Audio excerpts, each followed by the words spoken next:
Coming to you live from my apartment, it's Rob Has a Podcast. And now, here he is, Captain Obvious, Rob Cesternino. Hello, everybody, and welcome to our first amazing race wrap-up in quite some time. We are back here, fired up and ready to go after a explosive, amazing race. And with me, as always, is the most knowledgeable, amazing race person that I know, and perhaps in all of the wide world. Here is the one and only Jessica Liese. Hey, Rob. Can I be Lieutenant Obvious? Yes, Lieutenant Obvious. How are you? I'm great, Status Rob. report. Everything's 10-4. 10-4. I don't know. Military salute. No, your report needs to be like, well, it's Friday. Oh, right. I got to be obvious. I was leaning more on the military angle of that. Yeah, it's Friday, and we just watched The Amazing Race. Yes. And it was a wild night all around. It was the night where the dating couples strike back. All of the dating couples fared rather well for the most part. Almost all of them. And the blind date couples seemingly all had major conflict.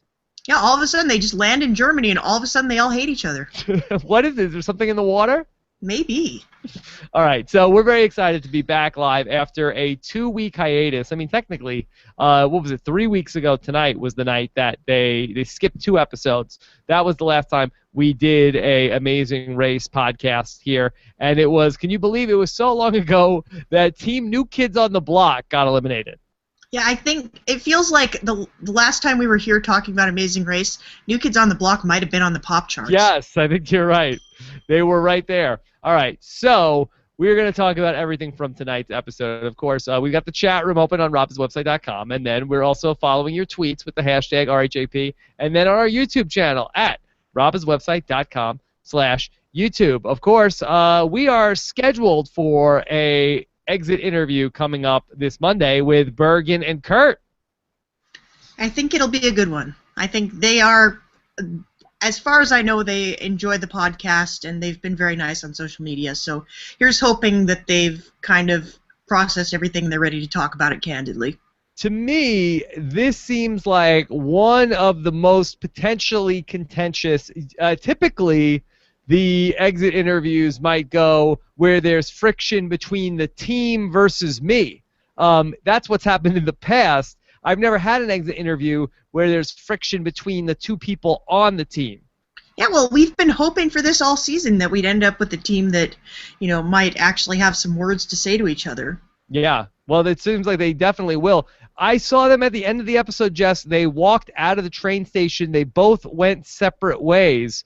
Have you ever seen this before on The Amazing Race? It was so heavy with symbolism. It was very symbolic. And we have occasionally Journey soundtrack. Yeah. Well, I think Survivor's borrowing that one this year. I think so. We have occasionally seen it where someone in a confessional has said, this person has proven himself to not be the person I thought he was, and I'm really going to have to reevaluate. And, I mean, you know how many people break up after going on this show. So It's not unprecedented, but we've never seen it like that obviously played out on screen. Yeah. All right, so there's a lot to break down tonight. We'll get into all of it. All right, so it's Bergen and Kurt, which are the team that is eliminated tonight. Jess, it seems like many of the teams tonight broke your cardinal rule of Amazing Racing. What is that, Jess? Always learn how to drive a stick shift. Now, it seems like, well, we had some blind date couples, and it's almost like you kind of roll the dice if you're a blind date couple and say, well, maybe they'll pair me with somebody else who knows how to drive the stick shift. Sort of like when I go on Survivor, and I'm like, well, I don't need to know how to make a fire. Hopefully they'll put me with somebody that knows how to make a fire. In this instance, I almost give the blind date couples more of a pass than I do when we talk about a dating couple like Matt and Rochelle. Well, for sure, if you're going on the race with someone you already know, you're going to know which one of you knows how to drive a stick shift. And I can tell you right now, if I'm going on the race with someone I know, I'm going to make sure they know how to drive a stick shift.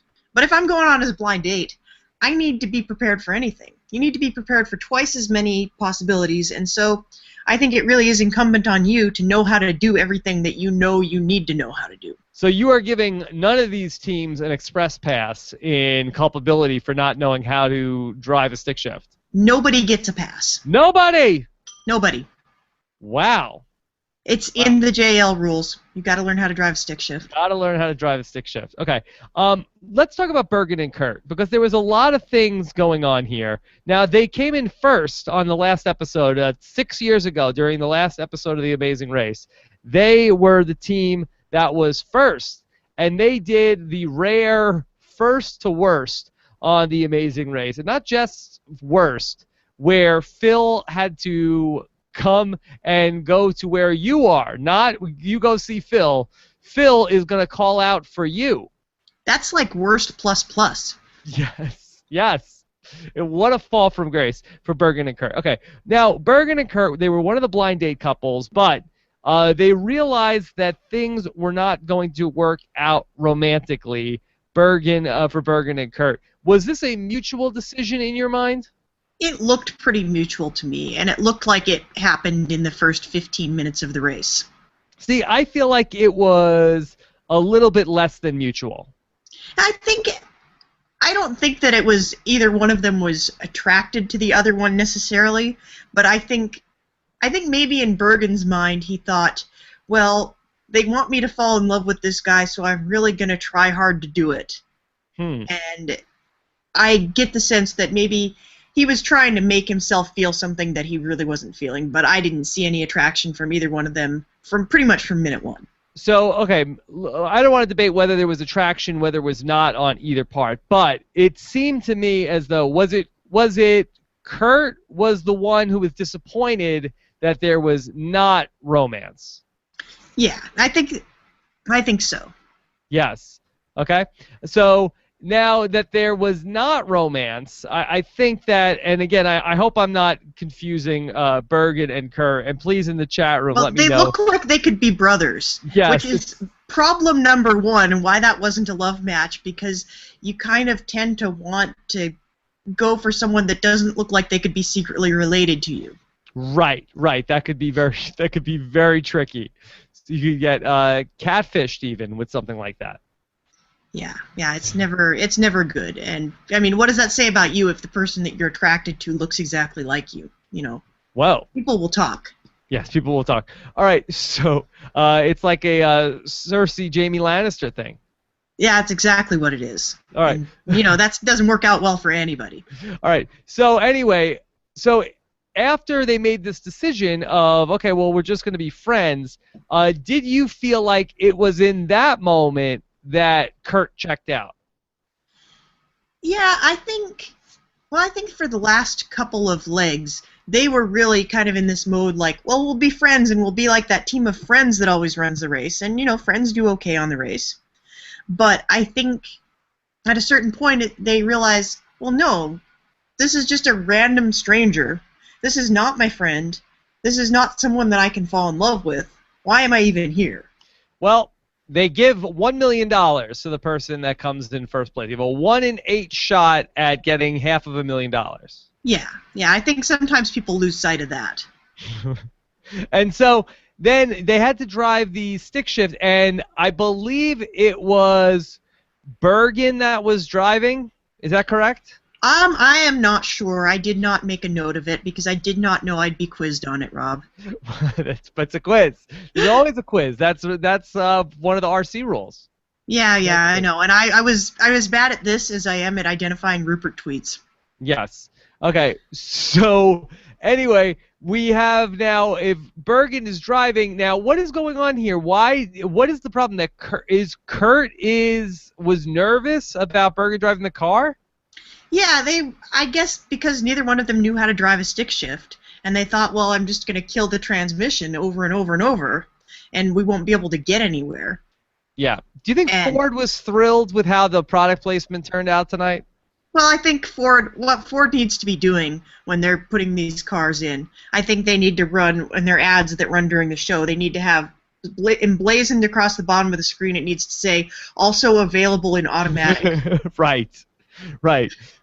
So do you feel like, I guess what I'm getting to here with this line of questioning is, do you feel like that it was a sabotage on the part of Kurt to say, you know what, I'm not here for a relationship anymore, this isn't happening, and while it seemed like Bergen wanted to keep going and try to drive the car, it seemed like maybe did Kurt put his foot down and say, oh, no, I'm not comfortable with this. Let's get in the car. Let's go take a train. And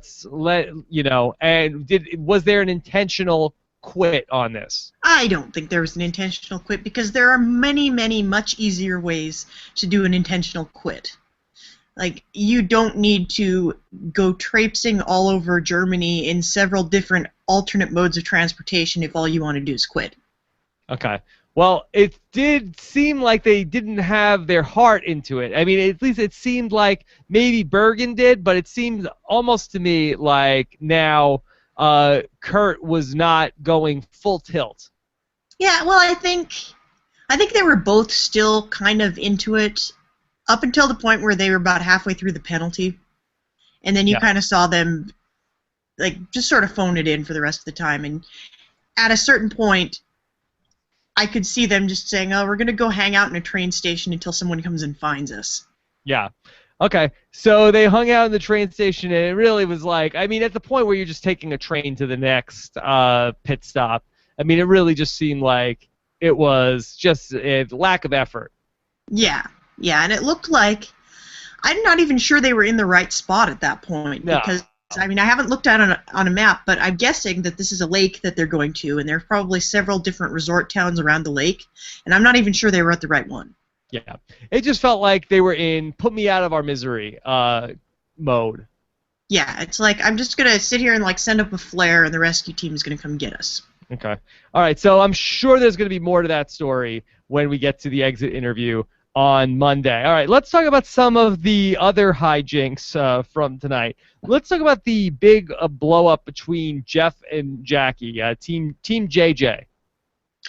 Yeah, I was surprised to see that because up until this point, I thought they were the team that seemed to be kind of hitting it off the best. Yeah. They had probably the most explosive fight of the night. They did seem to patch things up by the end of the leg. But, I mean, that was ugly. That was one of the uglier fights I've seen on The Amazing Race. Yeah, that was pretty... And, you know, you've been watching seasons with Brenchel. Yeah, but Brenchel never say, you know, you're so effing annoying and things like that. That's true. It's not to each other. It's to the universe. Yeah, I mean, and Brendan and Rachel have definitely gotten into their share of arguments, but they don't get into these sort of like, you know, F you, shut up, I hate you, back and forth types of things that we saw with Jackie and Jeffrey tonight. These things have happened on the show before. Oh, I'm sure they have.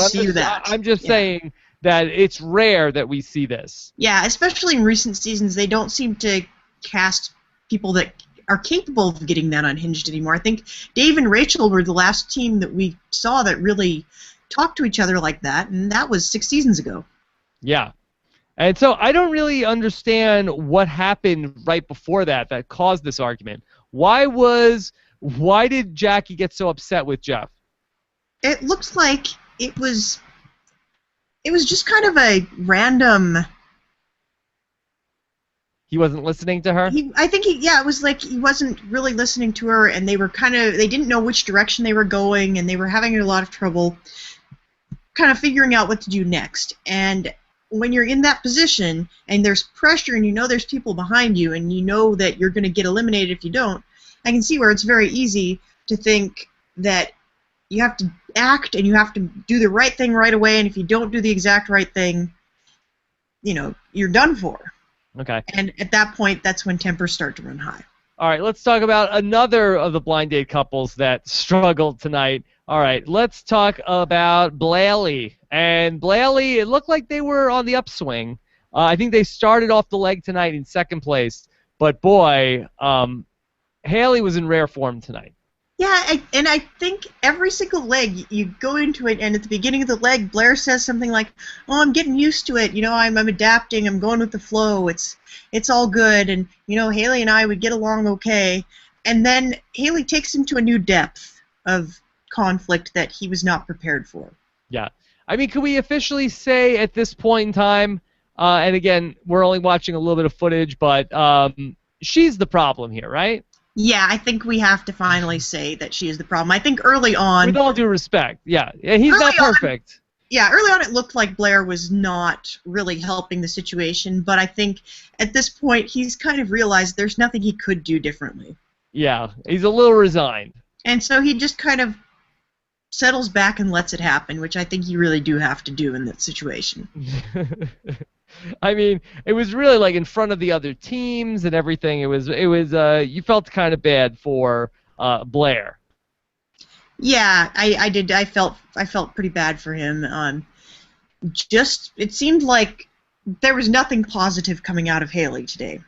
Yes. In fairness to Haley, that Blair has pissed her off to the point of no return. Yeah, clearly. Which is something my wife has said to me before. Yeah, and yet you are still together, so maybe there's something there. To the point of no return. All right. And they continue to be friendly on social media, so I guess they must have, whatever happened, they must have gotten through it. I'm going to be interested to see how this plays out for the rest of the season. All right, let's talk about one of the other crazy things that happened in tonight's episode. So we had the case of the missing fanny pack. Tyler and Laura left the fanny pack in the car, and kudos to Tyler and Laura for not losing their minds. Could you imagine how Haley would have reacted if Blair lost the fanny pack in one of the cars? Yeah, you ever see the movie Scanners? Yes. Yeah. Okay. They're going to need that shop vac from the beer hall to clean that mess up. All right, but they were calm and collected, and they just went ahead and did the task and then waited for the other team to show up. But can we officially say that it was Jackie and Jeffrey were up to no good? We're up to shenanigans with the fanny pack. Was there foul play? That was downright villainous. I was very surprised. Although I think it did kind of bring them back together. Like, at this point, they had something to collude on. I think it kind of cleared the air between them. Yeah. So who do you think was the brains behind that? Like, when they asked Jackie if they had a fanny pack and she said no, was she lying or she wasn't in on the plan? She was lying because they found it when they got in the car. So why then hide it in the car? Why not throw it out the side of throw it out the window? I'm guessing that there is a race rule which we know about from 2 seasons ago when we witnessed the bags getting taken out of the cab. There is a rule that says you cannot tamper with another racer's stuff. Could you put it in the trunk? You might be able to put it in the trunk, but I think it's you kind of start to verge on tampering at that point. Like, as long as that thing is still in the back seat, they can kind of claim that it's unmolested. Okay. I'm guessing at the point where they remove it from the car, they are now tampering with someone else's stuff if they're not then directly giving it back to the team. Okay, so Jackie and Jeffrey go off to go get the instructions for the challenge, and we end up seeing that Tyler and Laura sneak in the car, take out the fanny pack, and run for it. Are they allowed to just go in their car? Well, it was their stuff. But it wasn't their car. It wasn't their car. Is that bad on Jeff and Jackie to leave the car unlocked? They should have left the car locked. Yes. I think that was their screw up. If they're really going to commit to this deception and they're really going to try to knock this other team out of the race, they got to lock their car door and they got to hide it a little bit better. All right, talk to me about this strategically, Jess. Did you like what Jackie and Jeff did? I thought it kind of hinged a little bit on dirty play. And, dirty play. It is within the rules. They always say that, if somebody doesn't ding you for it or give you a penalty, all is fair in love and racing. But I thought it was a little bit douchey. Less than stellar. What would you have done? I think I would have given it back to them the first time I saw them. I wouldn't have sought them out, but at a point where they're like sitting there waiting at their car, I might say, yeah, we found your bag. Here you go. Now you owe us. Did they know whose bag it was? Yeah, they did. They opened it up and they saw whose passports were in there. Okay. And so they tried to play it coy, but it did not work out. And then we saw Tyler and Laura say, like, okay, well, now we know, people are playing for keeps. Yeah, now we know what kind of person you really are. Yeah. Dun, dun, dun. Now we know all about you. Okay. Let's talk through some of the challenges tonight and some interesting stuff. Of course, we started with some Lederhosen, Jess. Are you excited anytime we can get to see Lederhosen on The Amazing Race? I am a big fan of Bavarian clothing. I think it's a good look on everybody. It's a good look on everybody. And so, yeah, it seemed like they were really pushing the envelope to try to get the sexiness out here with this Lederhosen challenge, though. Yeah, well, tight pants. Tight pants, show the boobs was said. Oh, yeah. Yeah, well, everybody on this show is attractive. They want people to bang, and nobody's banging, so they got to get everybody. Maybe they got to slut it up a little bit. Yeah. Wow. Get them drunk and put them in some skimpy clothing. Maybe that'll push the buttons. All right. So, but it really seemed like the Lederhosen was sort of much ado about nothing, right? They really just got them in the clothes, and then it was pretty cut and dry. It's mostly just to make them, blend in with the locals, I guess.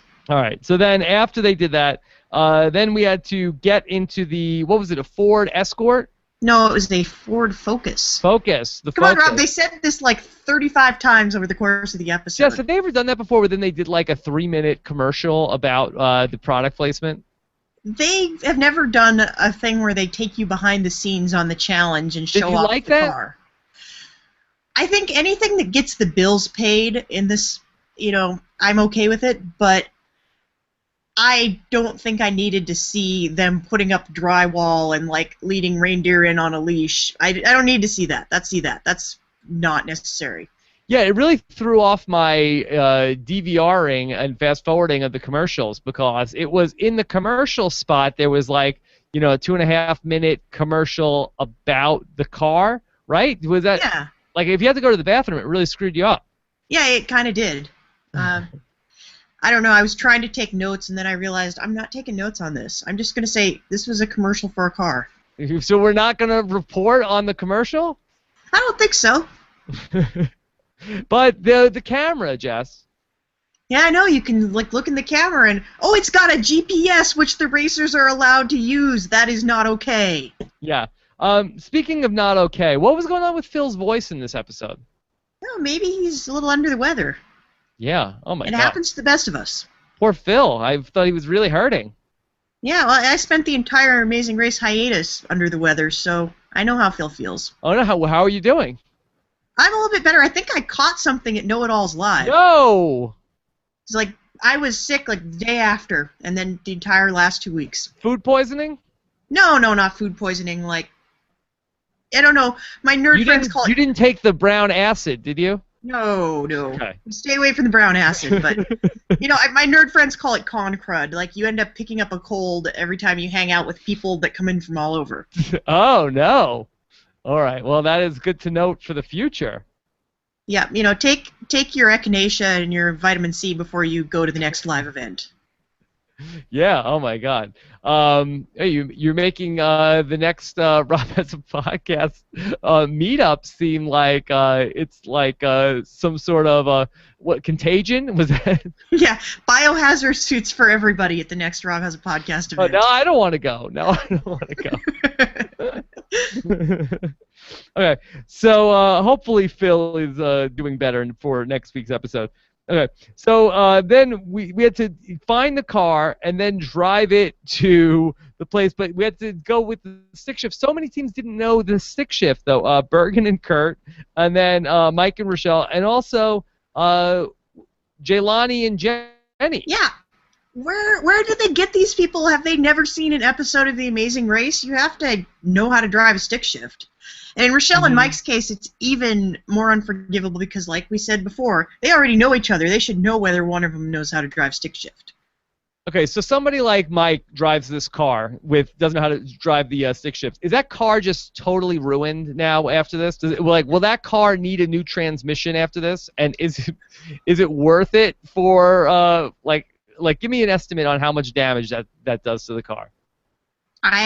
I live in New York City, Rob. I don't drive a car, but I hear that... I thought that you're just a wealth of general information, though. I hear that if you drive a car, like in first year the entire way there, and it makes that grinding noise, then you pretty much have to replace the transmission. Okay.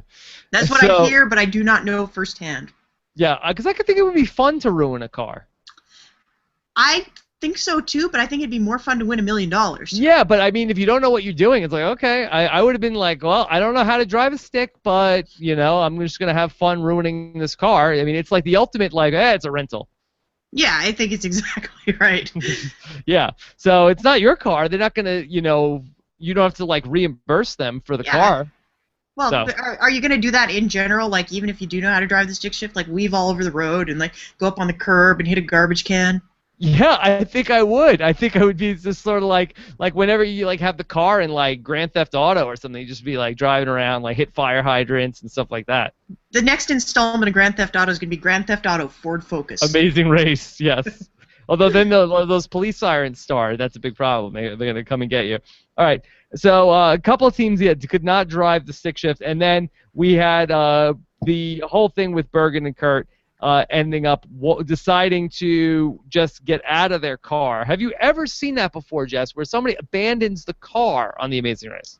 I have never seen that before. I have seen, especially early on, there was a team that abandoned a task entirely and just went on to the next thing and got eliminated because of it. But I've never seen a team just leave their car and decide to do something totally different. Yeah. No, that was so wild, and so they just decided to give up because, again, I thought it's Bergen that's driving, but that Kurt was navigating, but he wouldn't give him the directions because he was too paranoid. I just want to make sure I understand that correctly. Yeah, I think he just kind of insisted that they not even bother trying, and I think that's where the source of the tension was. And you don't feel there was any sabotage? There's no sabotage. Because if there was sabotage, I think they would not have gone to the great lengths of still trying to get to the next task. Okay, I'll get to the bottom of this on Monday. All right, you do that. And, I would be happy to say it was sabotage because I could quote the Beastie Boys, but I don't think it was. All right.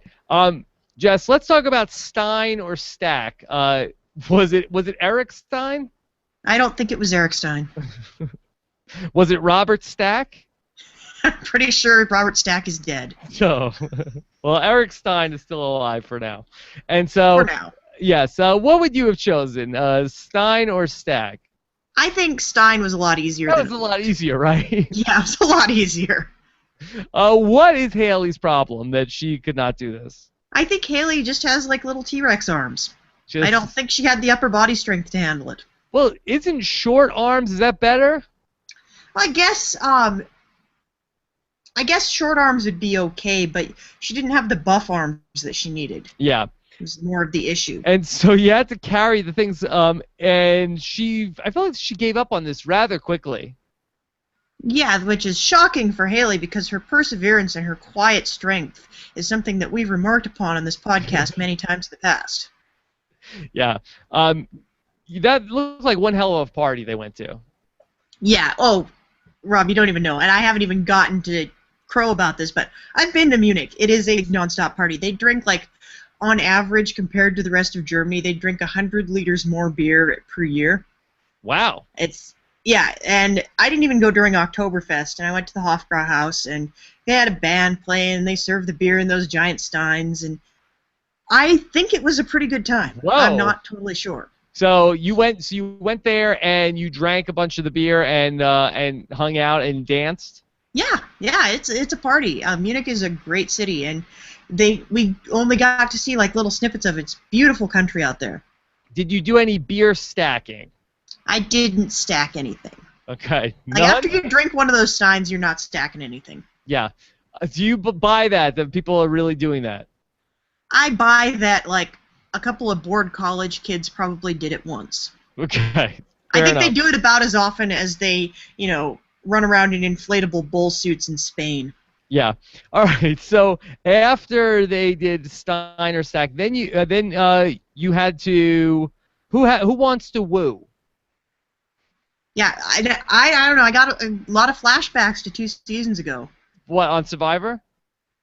No, not on Survivor, but Because they did Who Wants to Woo then also. yeah, who wants to woo? Is that like when you talk like a surfer and you put on those shoes with little toes in them? You know, Tony, that being here in the challenge with you, I'm going to sing in German. That's going to be awesome. So, yeah, You're branching out on the impressions lately, Rob. Who Wants to Woo, Jess? And you had to sing a German song. And, of course, we loved it when it was the Vienna Boys Choir back in Amazing Race 24. Yep. 23.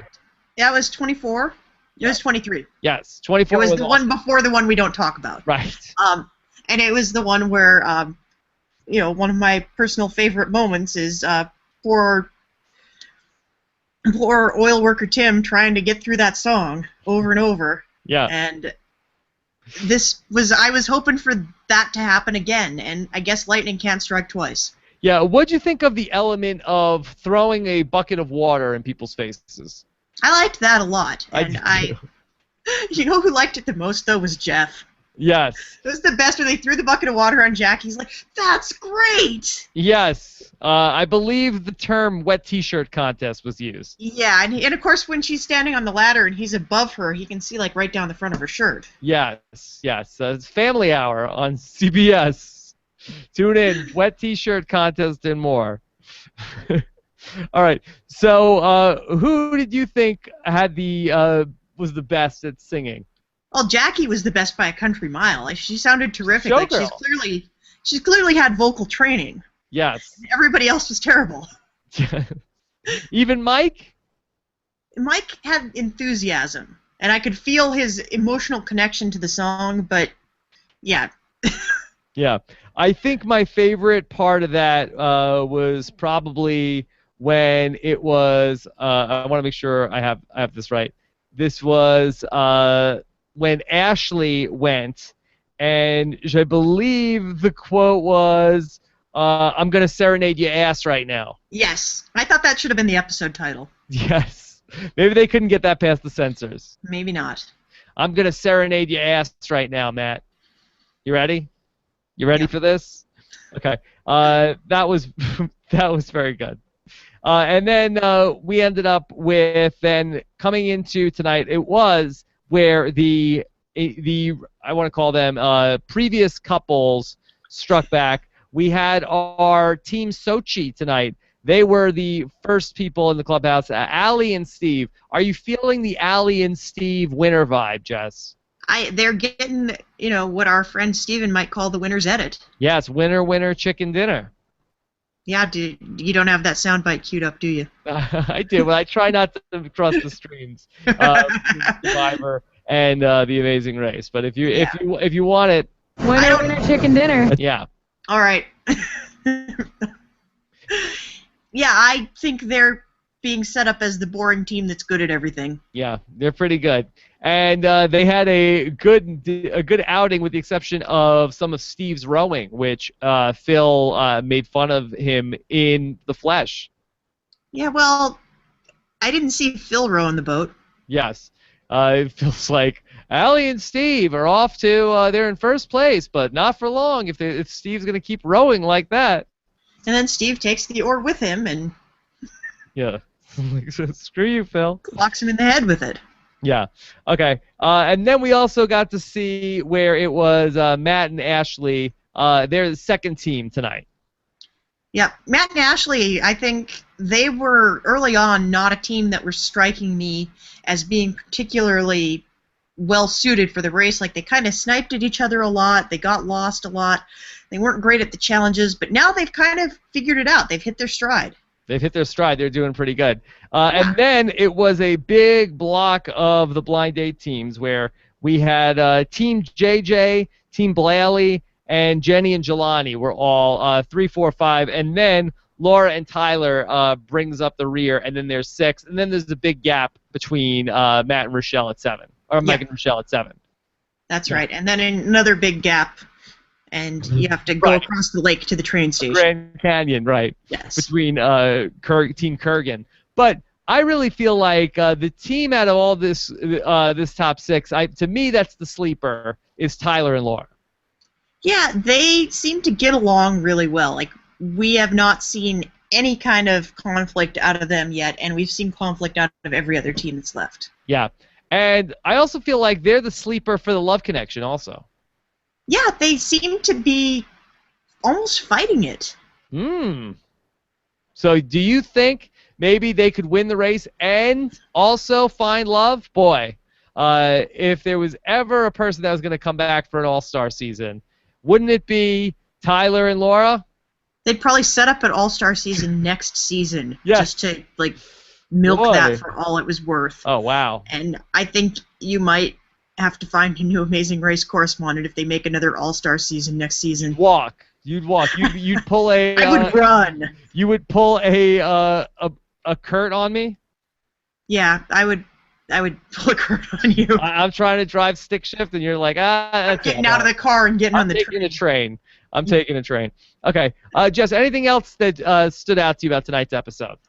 I think we've covered things pretty thoroughly, I think. Thorough. That's what we like to do. That's what we like to do. We should take some questions. Let's jump into the questions from the listeners. I know you guys have weeks of questions waiting for us piled up. So let's jump into that. Of course, hashtag RHAP or robhasawebsite.com/YouTube. Okay, let's take a question from ID Institute, who says, weren't Steve and Allie not allowed to use the GPS at the beginning? Jess, is that true? I was a little bit puzzled about that, but I'm guessing that the car had the GPS and the GPS was not disabled and nobody told them they couldn't. And then later in the leg, I think what happened was Matt and Ashley realized they could use it and they turned it on at that point. Okay. Yeah, it seemed like, why didn't Bergen and Kurt use the GPS? Because Bergen and Kurt couldn't make the car move. Yes. I mean, I know they don't know how to drive a stick shift, but do they know how to do GPS? It hasn't been proven conclusively either way. Okay. All right. So here's a question from JJ Rules 7. Where does Bergen and Kurt's car mishap rank in Amazing Race fails, Jess? Well, it's funny. I knew this was going to come up. Oh. And I thought, we talked about Amazing Race fails 2 years ago when we were talking about John and Jessica going out with the Express Pass in their hand. Right. And I was like, I'm pretty sure I cataloged my list of the top Amazing Race fails at that point. So I went back on Rafa's website and I just searched for dumbest Amazing Race moves, and it came up. And so I can tell you right now that this kind of blows all of them out of the water. Really? I'm surprised to hear you say that. I would say it's easily a top 5, maybe top 3 dumb move moment. And give me the top 3. Give me the top 3. The top 3, I'm going to go with, in Season 7, we had these 2 women named Debbie and Bianca who drove for 3 hours in the wrong direction. Mm-hmm. And they knew that they were supposed to be someplace with mountains, and they couldn't figure out why there were beaches. Okay. We had, in Season 2, I think it was Season 2, there were this team of older women who were in South America and had to get to Africa and decided the most direct route to get there would be to go to New York and then London and come down to Africa. Okay. And I would also go with... I think that move was actually attempted by Eric Stein in Reality Game Masters also. Yeah, that's... It reminded me a lot of playing Risk. 2 Eric Stein references tonight. Yeah, that was another point at which Phil had to go and get them because they were... Or Phil had to, like, go to sleep and then get up in the middle of the night and wait on the mat for them. They were, like, 19 hours behind or something. Okay. And then this we is talked number one? about it might be number one. It's pretty... I don't like to necessarily absolutely rank things because you never know. Like, we're seeing something that's edited down, but that seemed to me to be pretty dumb. And then we talked about John and Jessica going out with that express pass in their pocket, and you said at the time you thought it was probably the dumbest thing that's ever happened on the show. Right. And I said I think there are dumber things, but I wasn't going to fight you on it. And so what did you say? You agreed with me? I said I'd stick that in the top 3, but I think it's getting bumped down to 4. No! Come on, Kurt and Bergen this was way dumber than leaving with an express pass in your pocket. It wasn't like they were doing something that was they didn't do it for strategy. I feel like one of the guys was like, I don't care anymore. And then that was what they were just sort of forced into. I felt like one person was like, come on, let's go, let's do this, let's drive the stick shift. And it was like, I'm not comfortable with this. Let's walk. So you're saying it was more of a it was less of an active choice than one made out of resignation. Yeah, I don't think it was something that they like, oh, I think this will be smart if we do this. It was like, I think at the moment they got out of the car, I felt like it's like, yeah, we're probably going to lose now. Like, I think it was somebody was like pulling the ripcord on The Amazing Race. Yeah, they just keep trying things, and I think they just kind of dug themselves into a bigger and bigger hole. Mm-hmm. And that strikes me as dumb, but I guess I can see where if they had 2 different motives there, that could have been tough. Okay, let's take another question. All right, this is from Zach. Zach Attack 48 wants to know, has Kurgan received the most penalty time in an episode since Nancy and Emily in season 1? I was wondering if that was going to come up, because this might be the only analogous situation that we've had in Amazing Race history. All right, explain. Back in season 1, Nancy and Emily had a detour that they were faced with where they could either locate a car that was parked somewhere. I can't remember what the other half of the detour was, but they had to find a car that was parked on this grid of about 6 square blocks, and then they had to drive it to their destination, and they knew what the destination was ahead of time. So they looked and looked, and they could not find this car for the life of them, and they finally decided, well, we know where we have to go next. Let's just skip the car and just take a taxi to where we're going next. And it turns out if you quit a detour, and I think this is still true, but I'm not sure, but at the time penalty you would incur for quitting a detour was 24 hours. 24 hours? And so they showed up on the mat, and there was another team. In fact, friends of the podcast, Team Guido, were well behind them by almost a day. And Nancy and Emily show up on the mat, and Phil eliminates them because there's a 24-hour time penalty that they've incurred. And so Team Guido, who are 17 hours behind at this point, end up staying in the race. Wow. Now, Jess, I mean, they only got a 2-hour time penalty, right? That's for quitting a route marker. Yes. And the time penalty for quitting a roadblock, as we all know, is 4 hours. Time penalty for quitting a route marker task is generally 2 hours. Sometimes it's more. And then if you take a mode of transportation that you're not supposed to take, like if they tell you to walk somewhere and you take a taxi, you have to sit out a penalty that's equal to about the amount of time that you gained. Okay, so they had a penalty for taking the train also? They would have had a penalty for taking the train, and I think at that point it didn't matter. But I really wanted to know how much penalty they had racked up by that point. Yeah. Okay. Even though it was moot. This is from George Wise. How much longer can Haley and Blair continue to perform somewhat well, seemingly in spite of themselves? Are they the functional, dysfunctional team? Yeah, we've had teams like that. We have teams like that almost every season. They just can't get it together in their personal lives, but they seem to be okay racers. Yeah. Okay, well, we'll see. That would be great if they won, right? I would love it if they won, because Haley might be the most interesting person on the entire season, and she might be the person that's saving it from being a total snooze fest. Okay. Are you liking all this fighting that's going on, Jess?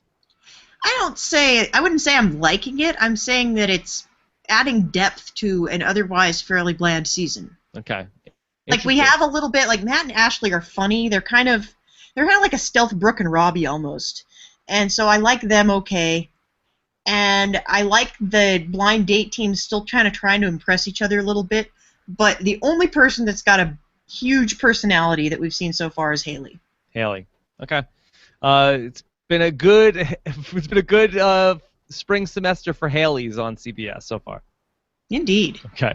Mr. Airsonic says, how many times have teams been eliminated on the field? If I recall, it's only been 4 times, including this one, and 2 of them because of a missing flight. Jess, how many times has Phil had to eliminate somebody not on the mat? It's happened a few times. It's happened at a task a couple of times. There is the infamous hay bale task in Norway where this team unrolled hay bales for 8 hours and Phil came out to the field to eliminate them. There have been a couple where they've missed a flight, like Chester and Ephraim, we remember. Yes. And there was also the poker players in season 15 who it was pouring rain and they couldn't finish the task, and one of the tasks closed and they were stuck at the other task shivering and sad, and Phil came out and got them. So it happens, it's happened a handful of times. Handful of times. Okay, more than 4? It is more than 4. Okay. It might just be 5, but 5 is more than 4. So the original Donald says, I believe Flight Time and Big Easy got docked for moving Ron and Christina's fanny pack in season 18. Is that correct? They moved it to a different Do spot. not touch the fanny pack.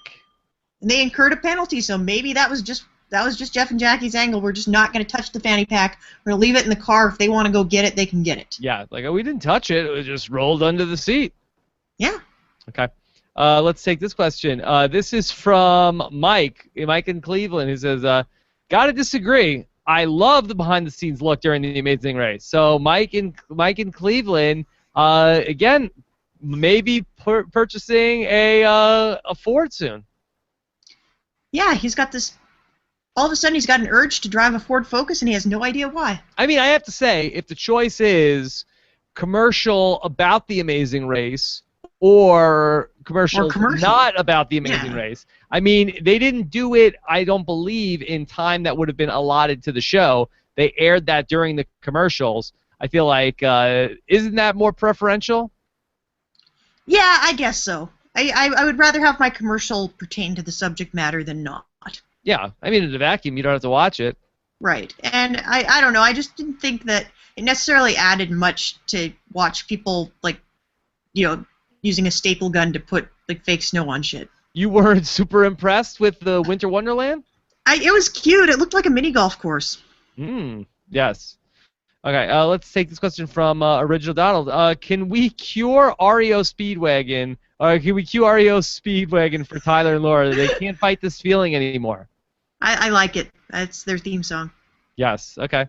How about you could go back to your own quote and say, Tyler and Laura are gonna do it. Wow. Eventually. Well, they're both good looking. Yeah, they're good looking. They're affable. They seem like even-tempered. Yes. Yes. They seem compatible. They seem very compatible. All right. Let's take this one. Too real. Didn't the beer task seem really easy and crate stacking seem much harder? Yes. Is that the theme this season? Next question. Yes. One task is really easy? Yeah, one task is really easy, one task is really hard. How many beer steins could you carry, Jess? I'm not sure, actually. I imagine I could probably carry 11. 11. I could pull my weight. 11. Boy. 5 in one hand, 6 in the other. Okay. How many on top? Well, you don't even need any on top if you can get 6 on one of your hands. Okay. And have you tried that in personal experience yet? I've tried carrying 2 or 3, but I never have that many beer steins full of beer in one place at one time. Yeah. All right. This is from Reggie, who says, could Kurt and Bergen have hired or had someone else drive for them? Didn't Myrna do that? Oh, gosh. Yeah, I think that is a thing that happened at one point, but they have cracked down on the rules as far as letting locals come along with you, because it used to be a thing. In fact, they even had a name for it. They called it a Fern, after a girl whose name was Fern who helped a team one time. And you could just kind of Shanghai a local into coming with you on the race and taking you around to all the spots you needed to go to. But I think in recent seasons, that's been kind of, they've put the kibosh on that. Yes. You can't Fern anymore? It's kind of frowned upon. They're frowning on Fern? Yeah, they are frowning on Fern. Oh, my God. Let's take one from Cameron Taylor, who says, are we set up for a 2-hour finale this season with the season finale set for May 15th? Yeah. Interesting, Jess. So it was an announced May 15th is the finale of The Amazing Race. I believe that's 6 weeks from tonight. And so the Survivor finale is still the following week on May 20th. And so just after a 2-week hiatus, what is the timetable looking like? We're getting a double episode next week, I believe. Is it 2-hour episode? Yeah, it's either next week or the week after we get a double episode similar to what Survivor did a couple of weeks ago. Okay, so we're going to double up. But Survivor isn't skipping any weeks as far as I know.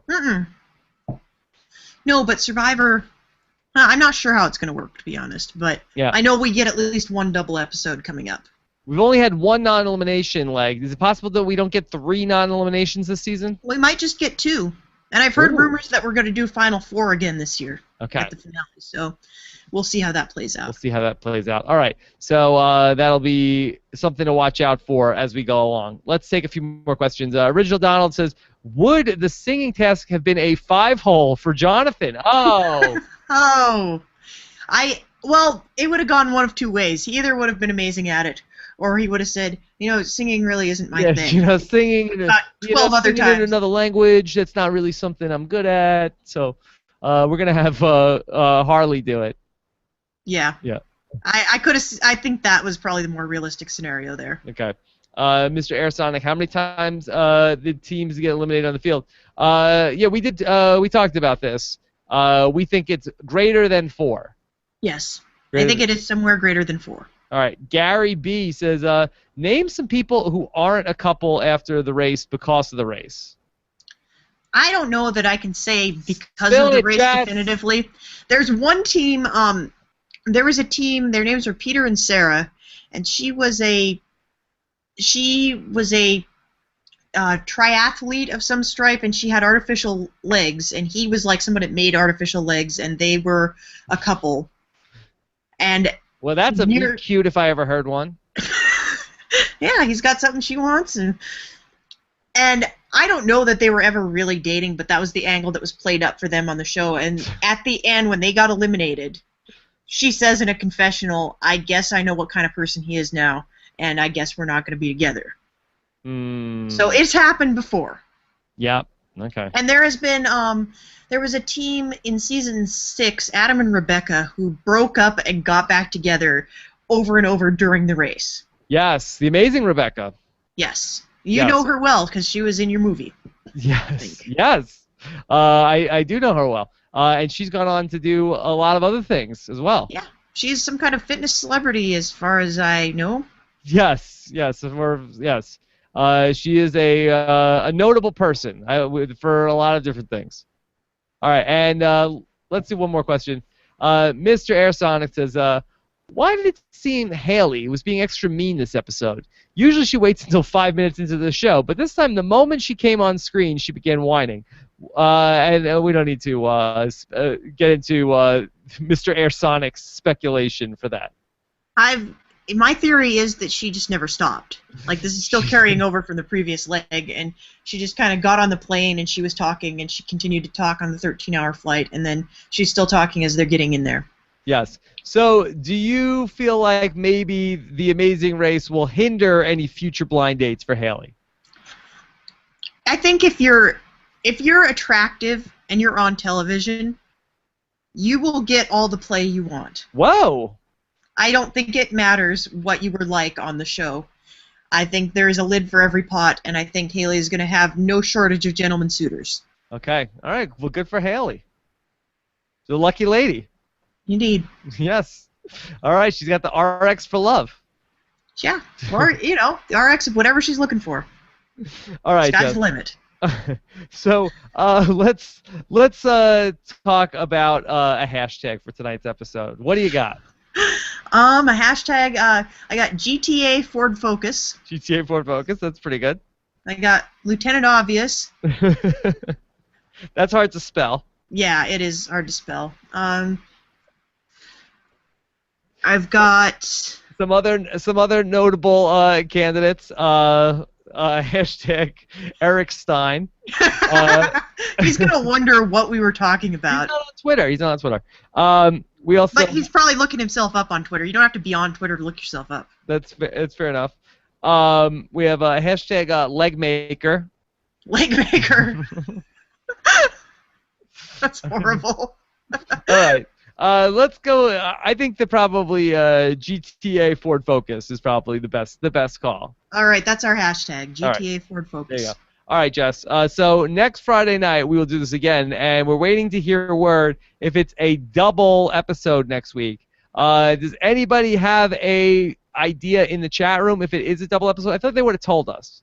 Yeah, well, they did. There was a press release that went out, and this is on me because I saw in the press release it said it returns on April 3rd, and then double episode, and I don't remember if it's next week or the week after, but one of the next 2 weeks is a double episode. Okay, one of the next 2 weeks. All right, and so we will see exactly what is the deal, and we'll let you know during the week. I will have assuming they want to be on a call together, we'll have an Amazing Race exit interview with Team Kurgan, Bergen, You and can always Kurt. interview them separately, I would think that might be better.